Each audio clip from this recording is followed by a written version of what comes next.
Nothing to recap. Marlins Cubs was postponed until today. Looking at it, it should be the same pitchers, but the lines have all changed. So I'm kind of waiting for the updates to see what happens.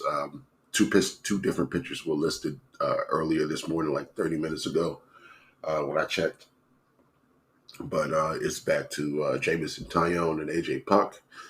So we'll see what happens. But we do have the playing games for the 8 seed for the Eastern Conference and the Western Conference today. So let's go ahead and talk about those real quick.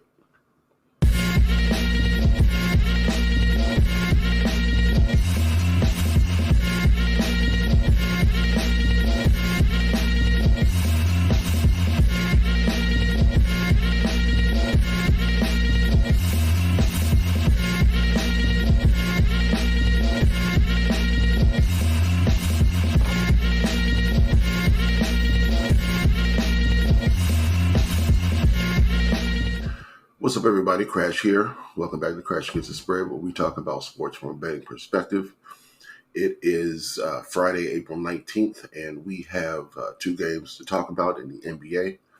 If you do like the content, please like the video, subscribe to the channel. We're trying to grow one day at a time. You guys are the biggest help in doing that. First game up is Chicago at Miami. Miami is 1.5 point favorites at home. Total is at 205, bet down from 209. First up is the injury report. Butler is out. He hurt his knee in the last game. Kelly Oubre landed weird on it, coming down, trying to block a shot. Terry Rozier is still out. Duncan Robinson is probable. Caruso, Drummond, and Dosunmu all questionable for the Bulls.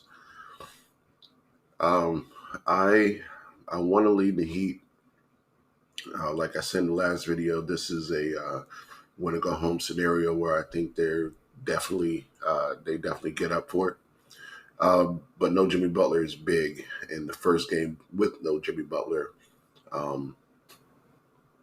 They have won a lot of good games this year without Jimmy. I'm just leaning the Bulls in this spot for some reason. So lean the Bulls, also lean the over 205.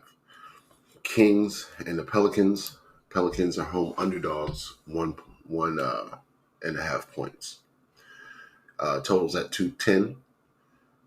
No Zion in this game, so big injury implications for both sides. Malik Monk is still out. Kevin Huerter is still out. I like the Kings' momentum over the Pelicans right now. Of course, Kings are coming off a win. Pelicans coming off a loss to the Lakers. But Zion being out is a big part of their scoring and their defense. In my opinion, just to make it short and sweet, Sacramento can do exactly what they did the other day and keep it rolling. New Orleans has to figure something else out because Zion was such a big part of that game. He scored 40 points in that game before he got hurt. So that's the thing. I know that some of the shots will still be there. CJ McCollum needs to have a better night. He only had 9 points in that last game. Brandon Ingram only had 11, and he was benched throughout the game. So they just need to show up. Otherwise, their season's over as well. So I'm on the Kings. They've shown better since the last week or so before the season ended, but they did have a tough schedule they were playing. So they were losing a couple games. They were still covering in certain situations, but they didn't look as good as they look now, but it might have been strength of schedule. So we are going to roll with the Kings. I'm going to go ahead and take them on the money line. It's only 1.5 points, and it's not too big of a difference in the pricing. I got minus 120. I think the minus 1.5 is still at minus 110. So